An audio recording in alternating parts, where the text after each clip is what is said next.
Bos días a todos e a todas. Eu son Finxeiresa, secretario técnico de ADEGA. Están comigo Santiago Ortiz, catedrático da USC, e Miguel Serrano, tamén profesor da USC, xunto con Mónica Cea, compañeira da plataforma Ulloa Viva.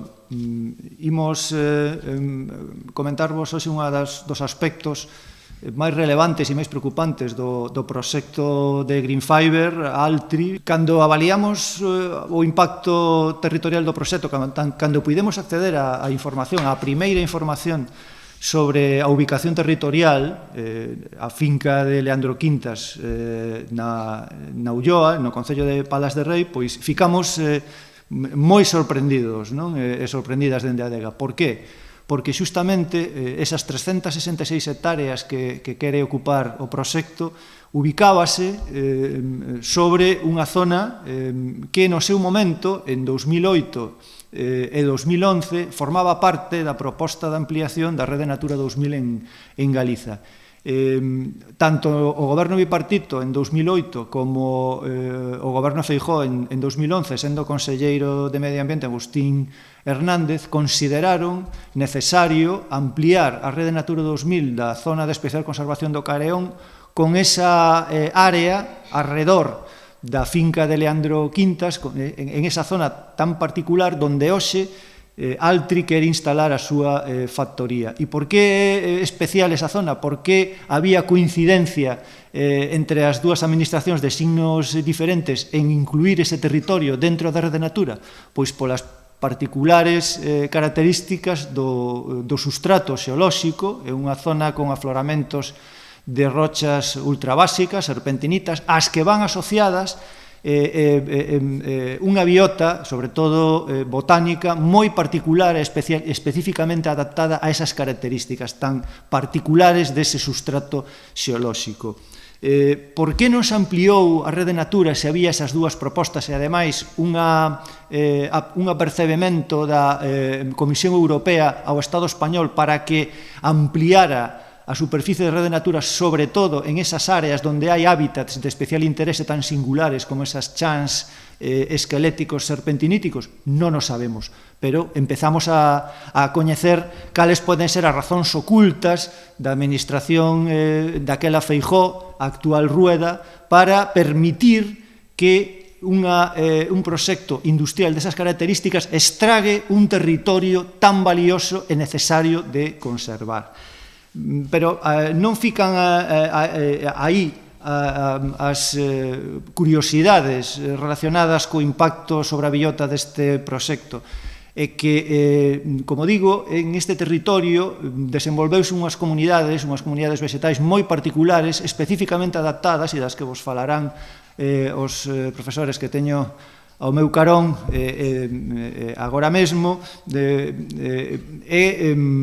como resposta a esa especificidade do chan, hai unha serie de plantas endémicas en perigo crítico que só aparecen en un territorio moi limitado, centrado precisamente en esa área onde Altri quere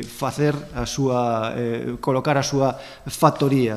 E a presenza destes endemismos botánicos era coñecida pola Xunta xa dende o 2007, cando encargou diversas asistencias técnicas para que estas especies e outras tamén presentes na zona que forman parte do catálogo galego de especies ameazadas tiveran a ferramenta de xestión correspondente, ben sexa un plano de recuperación para as especies en perigo de extinción ou o plano de conservación para aquelas declaradas vulnerables. É dicir, a Xunta sabía xa desde 2007 da presenza destas especies únicas en ese territorio. E o sabía porque precisamente preparou, licitou unha serie de asistencias técnicas que pagou con cartos públicos. En total, os cálculos que temos feito dende a ADEGA a través da plataforma de contratos das administracións públicas e do propio DOGA, a Xunta investiu alrededor de 300.000 euros, exactamente 281.635 euros en asistencias técnicas para as especies, moitas delas endemismos botánicos que só había en ese territorio, para redactar eses documentos que despois trasladaría ao DOGA mediante a aprobación dos correspondentes decretos os planos de conservación e recuperación destas especies. Non o fixo durante todos estes anos. Por qué? Pois é outra das preguntas que queremos que se resposte por parte da Administración, porque é evidente, o DOGA así o di, que sabía da existencia desas especies, que pagou cartos públicos para que esas especies puderan estar oficialmente protegidas a través da aprobación no DOGA das correspondentes ferramentas de xestión, e non o fixo. Así que, por unha banda, a Xunta sabe do valor territorial, da especificidade deses espazos que deberían formar parte xa da Rede Natura dende hai anos. Sabe tamén da presenza desas especies únicas en ese territorio afectado pola factoría de Altri. Por que non acordou a protección deses territorios? Por que non acordou a protección deses hábitats? Por que non ampliou a Rede Natura e por que non aprobou os planos de conservación e recuperación desas especies que coñecía estaban presentes en ese territorio?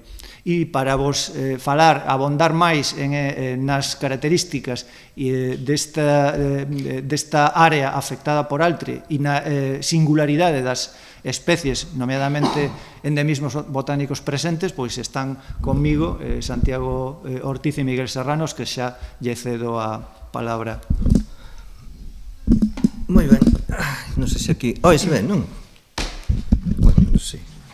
Bueno, a ver, efectivamente, bueno, nós fomos os que precisamente o noso grupo de investigación os que fixemos eses estudos, precisamente no 2007. E efectivamente, bueno, pues a idea, desde logo, supoño que era tamén nesa época, ou debería ser, non? Pois ampliar a zona esta protexida, non? Da Serra do Carrión e tal. O que quería agora comentar un pouco, incidir, non? No que acaba do que acaba de falar este Fins, era que, efectivamente, por dar un pouco unha idea, non? Hai unha serie de especies que, debido a que, bueno, o tipo de solos que hai nesa zona son solos serpentiníticos, pois que con moitos metais pesados e que, por tanto, son moi selectivos para determinadas especies, pero hai outras que conseguiron adaptarse e, normalmente, pois, neses medios, en todo o mundo, a nivel mundial, creo que a superficie deste tipo de solos non chega nin ao 1%, non? Este tipo de solos, e nesas zonas, como digo, bueno, pues hai toda unha serie de especies que lograron adaptarse e especiaron. Bueno, pues entón, que acontece? Que efectivamente nesa zona é unha zona na que temos 4 especies en concreto que en todo o mundo pues están ali, solamente, non? Que se adaptaron a vivir, en concreto son, pois eso, Armeria melinoi, Santolina melidensis, Leucanthemum galecicum e Centaurea galaécica, non? Esas 4. Hai máis especies de interés tamén, como, por exemplo, está tamén Selinum broteri, está Genista ancistrocarpa, Eringium viviparum, bueno, toda unha serie de especies, Sallina melinoi, aínda que esta non está ameazada, pero todas as outras son especies que, seguindo os criterios de UICN internacionais, pois se consideran ameazadas de extinción. E, ademais, e isto é importante tamén, nos últimos anos, por diversas circunstancias, por conformación de piñeirais, de cultivos de eucalipto, por a concentración parcelaria, etc., estas especies xa estuveron bastante perxudicadas por todos estes procesos. Pero, aínda por riba, que é asombroso e que, efectivamente, a nós, cando soubemos desto, porque recordade que se falaba de que esta en principio, fábrica de tecido, de tecido proveniente de celulosa para facer roupa, etc., que se iba a instalar na zona do norte de Lugo, da costa de Lugo, na Mariña Lucense, e alucinante cando vemos que xusto se vai a instalar nunha zona enormemente interesante desde o punto de vista medioambiental. E, efectivamente, sí, como comentaba Fins, hai bastantes sospeitas de por que todo isto non se mobilizou para que esa zona xa fora desde hai tempo tamén formara parte do que é o antigo LIC, os CES, como era CES agora, non? O CEN, como se... Zonas de especial conservación. Bueno, pois o tema é que, efectivamente, hai unha serie de especies aí presentes que, ademais, e isto ten unha repercusión, unha importancia, non, a nivel mesmo, pois, incluso estatal, non só aquí en Galicia. Desde logo aquí en Galicia, esta coa zona da Capelada, non, pois son as áreas máis relevantes, en canto desde o punto de vista da conservación da flora, é un patrimonio natural pois moi importante, non? A parte diso, esta zona dentro, bueno, isto se marca dentro dun estudo que se fixo xa hai tempo, non? Onde hubo un proxecto a nivel estatal onde se estudaron todas as especies que estaban en perigo de extinción e finalmente, despois de todo ese estudo no que participaron máis de 200 botánicos de todo o Estado, fíxose un estudo para delimitar que áreas en concreto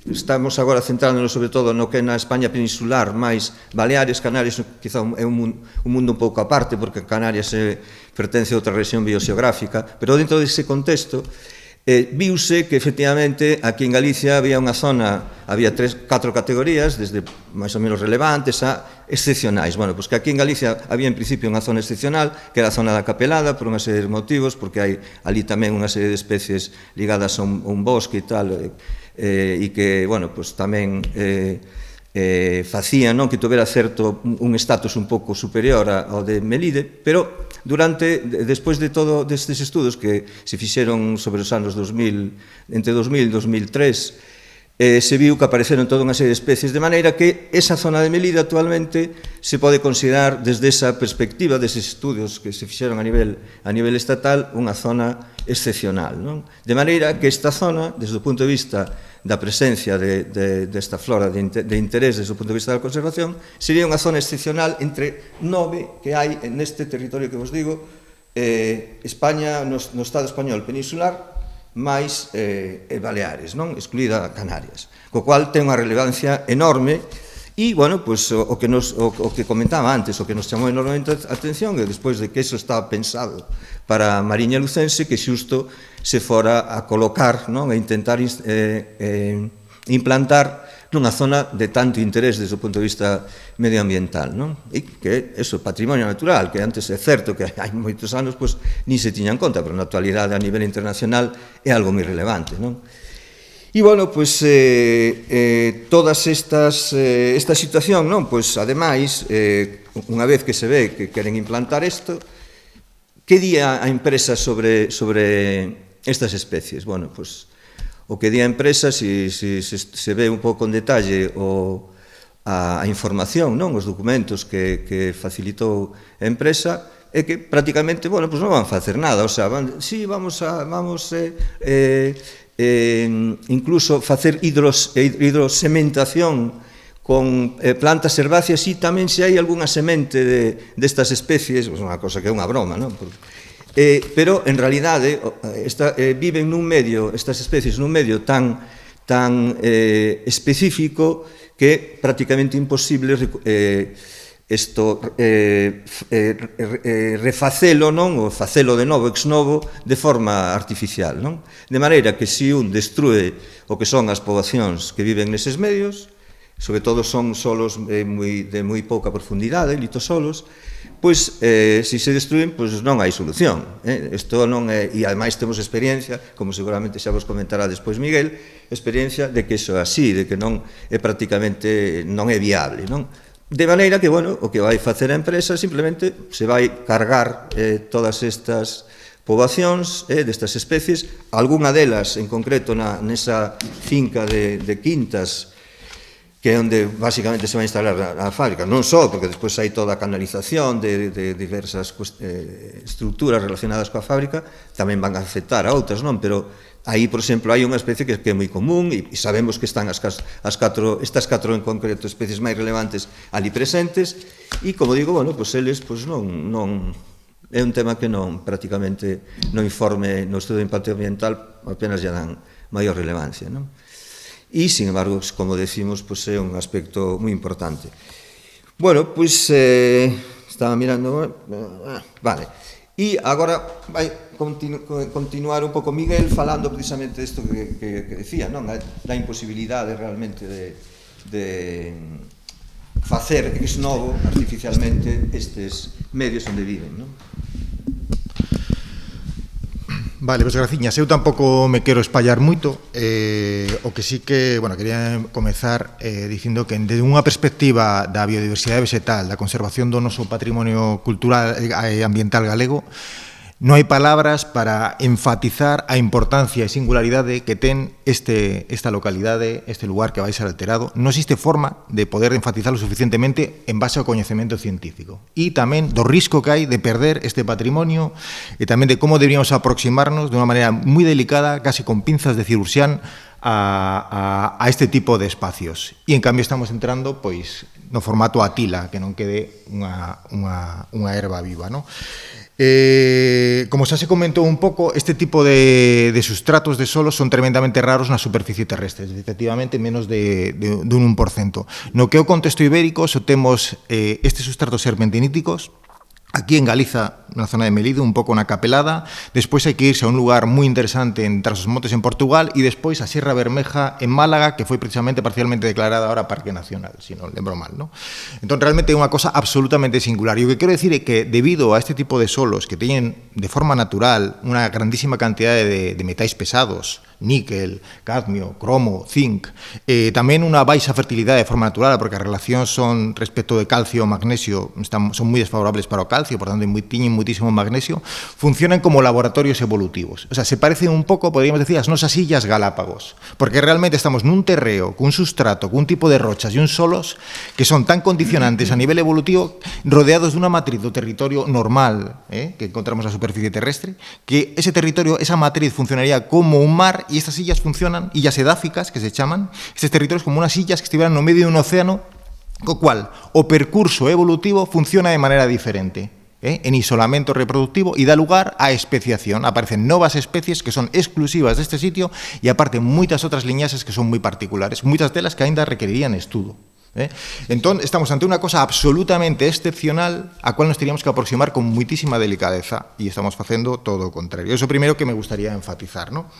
Entón, que teñamos unha serie de especies como as que se acaban de comentar, ¿no? Son tan raras que casi non teñen nome común, temos que crear yo nós, ¿no? Decimos a Santolina de Melide, o Leucanthemum galaecicum, a Magarza tamén de Melide, o do Careón, a erva de namorar de Merino, ¿no? Chamamos Armería Merinoi, pero son tremendamente raras, que estén nas categorías de en perigo crítico de extinción y en perigo de extinción, quer decir que calquera disminución, e xa están diminuindo, da súa poboación as coloca en risco de desaparición en un tempo breve.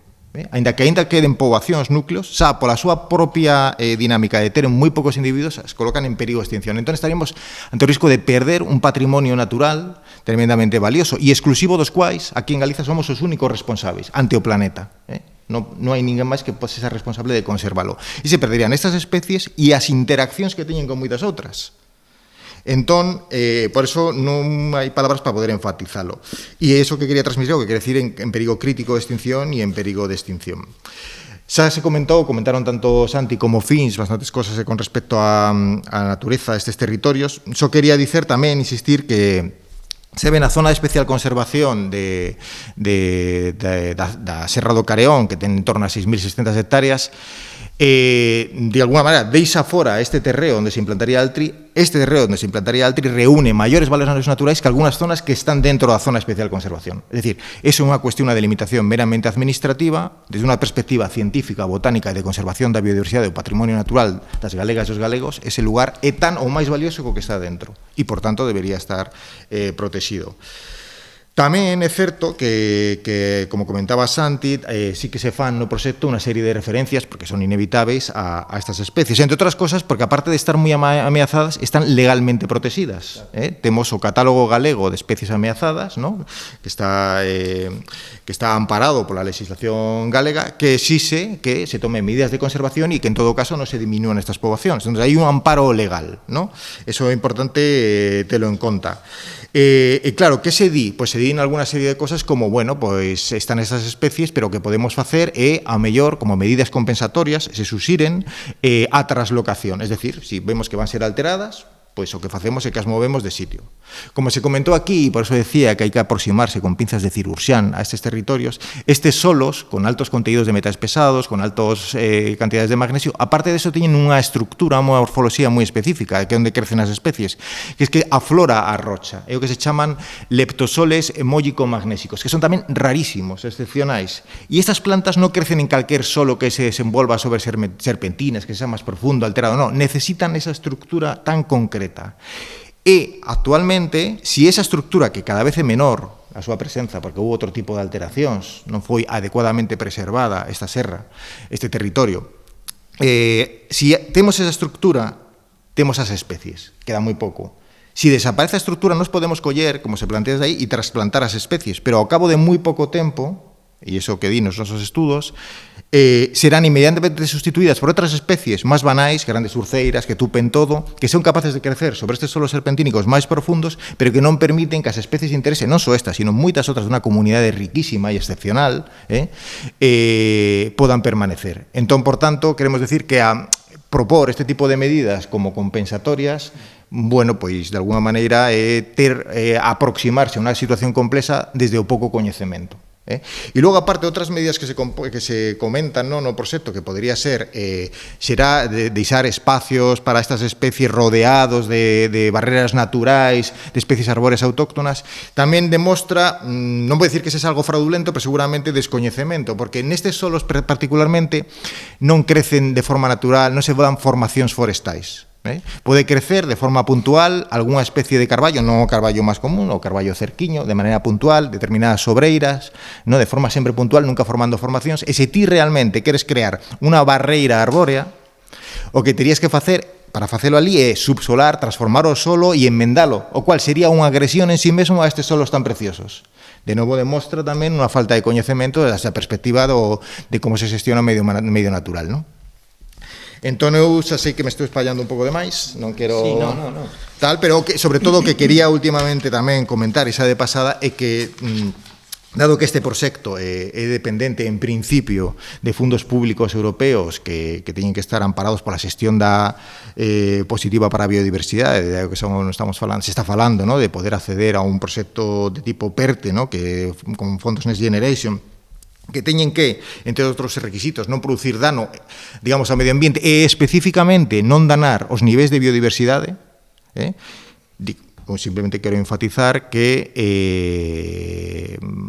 este proxecto claramente entra en colisión co Obxectivo de Desenvolvemento Sustentável número 15 e, por tanto, non é compatible coa obtención destes medios económicos, é simplemente a nosa perspectiva desde o coñecemento botánico. Quería comentar, unha cuestión, dúas cuestións, antes de...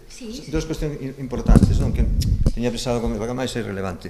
É o feito de que, todo isto xurdiu do grupo de investigación de Biodip, de análise e conservación, análise e conservación da biodiversidade, e se aprobou en xunta de facultade, isto saiu no seu día, pasámoslo ao gabinete de prensa da USC e xa foi espallada esa información, pero nós, que quede claro que non estamos aquí, neste caso, representando a xunta de facultade, porque, alguén pode decir, porque non, estamos aquí representando nós mesmos, máis a xente do noso grupo de investigación.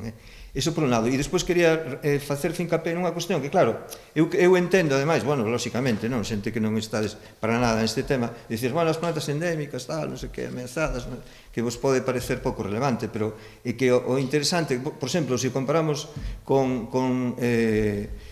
Europa, outras zonas similares, porque outra cosa é o Mediterráneo ten unha diversidade maior en xeral, pero que é a zona eurosiberiana, que é a maior parte de Europa, salvo a zona sur, e a maior parte do que é a Península Ibérica está dentro da zona Mediterráneo, salvo Galicia e toda a zona, a Cordillera Cantábrica, toda esa zona, se nos comparamos cos países similares, como pode ser Holanda, dentro da rexión eurosiberiana, en Holanda non hai ningún endemismo, por exemplo. En Bélxica había un e está xa desaparecido. Por exemplo, en toda Reino Unido hai, se non recordo mal, 16. Aquí temos 4, nunha zona, por exemplo, que en todo o mundo só están aí. Por tanto, se iso non é un patrimonio natural importante, en fin. Entón, para que, claro, eu entendo que a xente que non está nestes temas, pois a mellor non lle dá maior relevancia, pero efectivamente ten unha enorme relevancia, e é verdade, eso recoñecemos todos, que hai, pois non sei, se nos retrotraemos hai 80 anos, pois isto importaba nada, e de feito, bueno, pois na época aquela na que, por exemplo, no propio Reino Unido se gababan, non, de que se acabaran con todas as feras, non? Aí non hai tanto deso, non?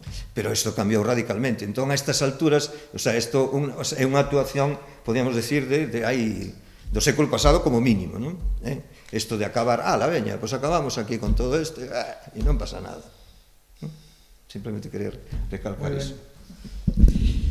Vale. Eu creo que isto xa... Creo que se me escoita ben, sí. Nada, en primeiro lugar, eso, darlle as gracias a FINS, a Adega en xeral, e a Miguel e a Santiago como representantes deste grupo de investigación. Nada, desde a plataforma queremos trasladar, bueno, nós sempre defendemos que non queremos o proxecto de Altri e Grinalia nin na Ulloa, nin nas comarcas do corazón de Galiza, nin en ningún outro sitio, porque á vista do estudo do proxecto sabemos que por diferentes datos, a contaminación atmosférica, a contaminación das augas, os consumos, os impactos que tería, o modelo que propón non sería viable, non, para ningunha zona, pero como vimos, como veñen de poñer eles en relieve, evidentemente, xusto, dá esa casualidade que para esta zona na que a propoñen, pois aínda peor, non?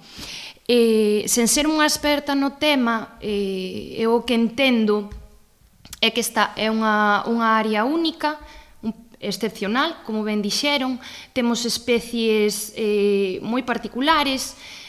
Con este proxecto poríanse en perigo, promóvese o monocultivo do eucalipto, entonces poñemos en risco esa biodiversidade. Según o que eu entendo como unha persona da pé, que a veces sí que é verdad que, como dicía Santi, costanos velo, que esta biodiversidade ten unha función protectora tamén para a saúde humana. Entonces, a saúde humana, a saúde ambiental, a saúde animal, teñen que ir todas a unha. Entonces, a información que expuxeron, eu creo que é para ter en conta. E isto teríamoslo que preservar. Entonces, pois iso. Neste lugar non sería viable, aínda que tamén defendemos que, tal como se plantean este proxecto, non o vemos tampouco en ningún outro sitio, non? Simplemente, nada, eu facer un chamamento para a acción da rodear a xunta que temos o domingo. Nada, é unha acción simbólica porque resulta canto menos contradictorio que a Xunta está constantemente declarando, bueno, que hai que esperar a resolución dos técnicos, a resolución ambiental que están traballando, pero ao mesmo tempo non cesa de dar declaracións tildando este proxecto de trator, sostible, circular, unha oportunidade magnífica, entón como que non casa moi ben unha cousa ca outra.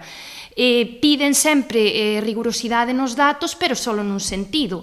Non vexo que lle fagan ningunha exixencia á empresa, cando sabemos que están dando tamén datos incorrectos, retorcen a linguaxe e, desde un primeiro momento, non foron claros ca veciñanza.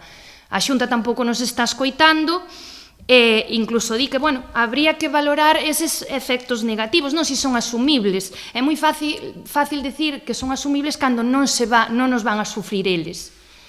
Sufriríamos nós. Din tamén que se cumple a legislación. Bueno, xa só faltaría, pero quen fan as leis?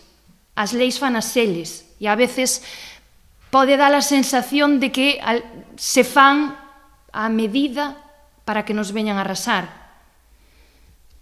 Entón, nada, o día 30, pois, iremos a recordarlles todas as nosas demandas, a exixirlles que a información que temos agora mesmo, a paralización do proxecto, e se siguen por este camiño, nós, en canto acabemos a acción do día 30, xa nos empezaremos a pensar na seguinte. Eu creo que cando se propuxo esta idea, tanto pola empresa, pola Xunta, tiñase unha idea moi errónea, non? Teñen un descoñecemento moi grande do que somos na Terra do Medio. Pensaban que como que íbamos a aceptar sin protestar, eles din que veñen como salvadores do rural, cando é verdad que hai unha problemática no rural, pero moitas veces as políticas que se levan a cabo afondan nesa problemática, como que interesa un rural despoboado para que teña menos oposición a este tipo de proxectos que o que veñen é dar beneficios a catro. Non entenden que a Terra do Medio é un sitio no que se está implantando moitas iniciativas que teñen que ver, pois eso, co sector primario dunha maneira máis ecosostible,